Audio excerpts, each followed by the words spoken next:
बाली की कहानी। शत्रु की आधी शक्ति को खींचने वाले महाबली बाली का जब हनुमान जी से हुआ सामना, सुग्रीव का भाई अंगद का पिता, अप्सरा तारा का पति और वानर श्रेष्ठ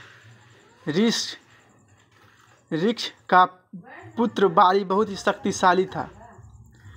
देवराज इंद्र का धर्मपुत्र और किष्किंधा का राजा बाली जिससे भी लड़ता था, लड़ने वाला कितना ही शक्तिशाली हो, उसकी आधी शक्ति बाली में समझ आती थी और लड़ने वाला कमज़ोर होकर मारा जाता था।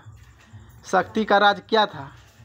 रामायण के अनुसार बाली को उसके धर्मपिता इंद्र से एक स्वर्ण हार प्राप्त हुआ था।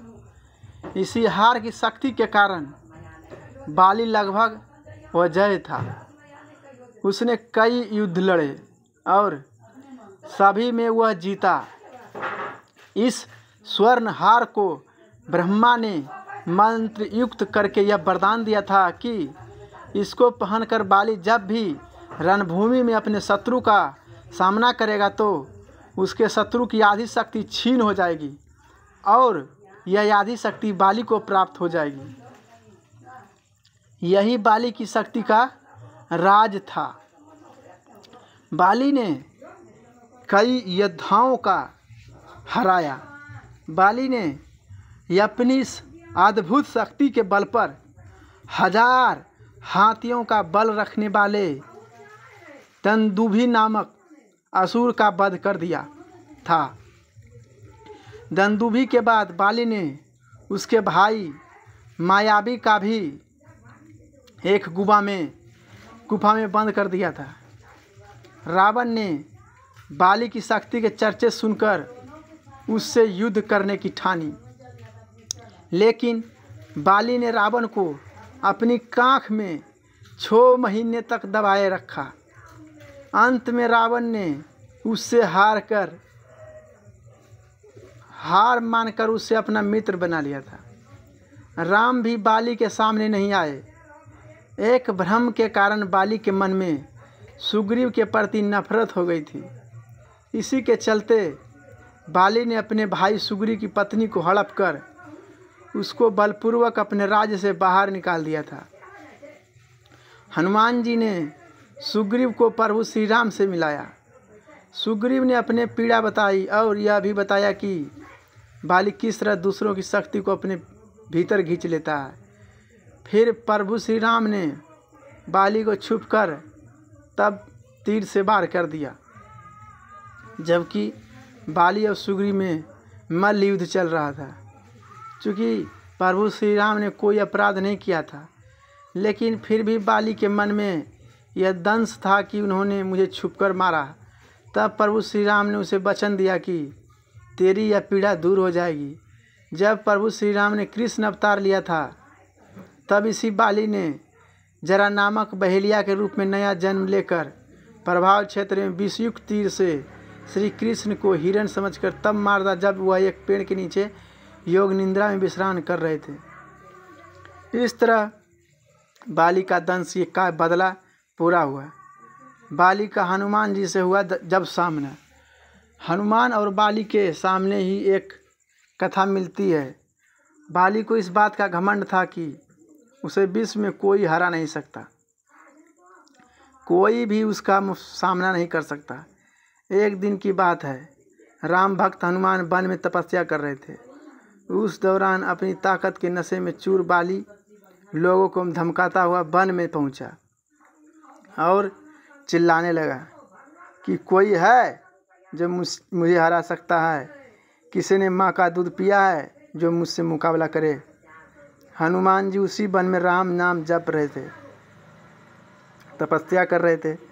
बाली के चिल्लाने से उनकी तपस्या में बिंद हो रहा था। उन्होंने बाली से कहा, वानर राज, आप अति बलशाली हैं, आपको कोई नहीं हरा सकता, लेकिन आप इस तरह चिल्लाते हैं क्यों? यह सुनकर बाली भड़क गया।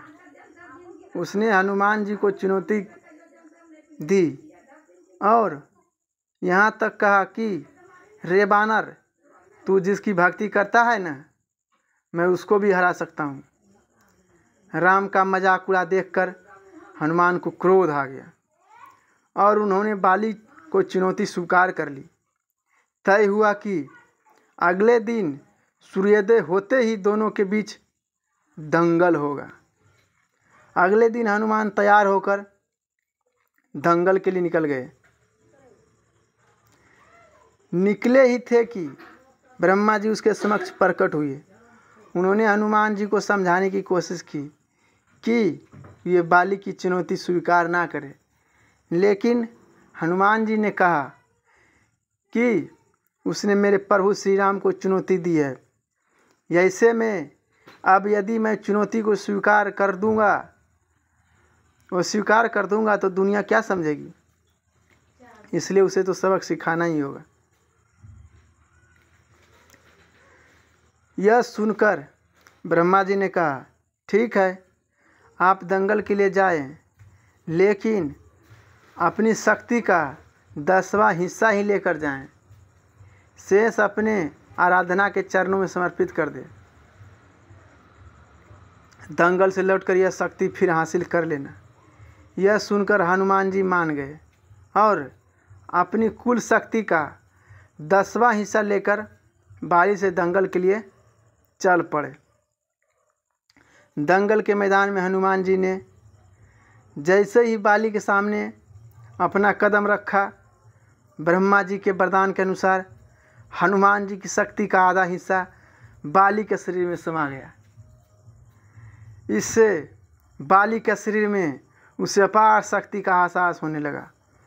उसे लगा जैसे ताकत का कोई समुंदर शरीर में हिलोरे रहा है। चंद पलों के बाद बाली को लगने लगा मानो उसके शरीर की नसें फटने वाली है और रक्त बाहर निकलने ही वाला है।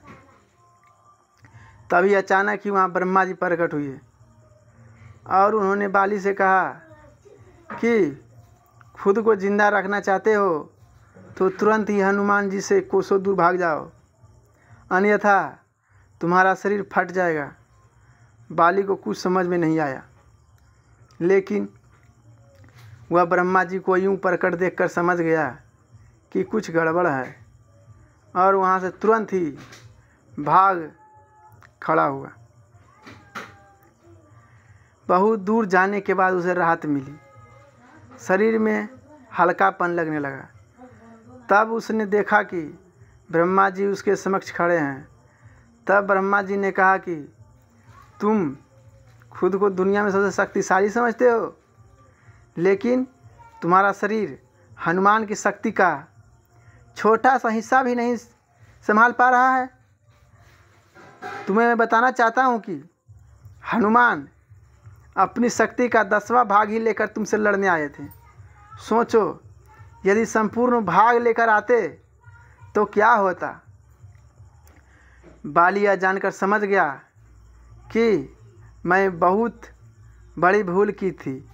बाद में बाली ने हनुमान जी को दंडवत प्रणाम किया और बोला, अथाह बल होते हुए भी आप हनुमान जी शांत रहते हैं और राम भजन गाते रहते हैं, और एक मैं हूँ जो उनके एक बल के बराबर नहीं हूँ। उनको ललकार रहा था, मुझे क्षमा करें।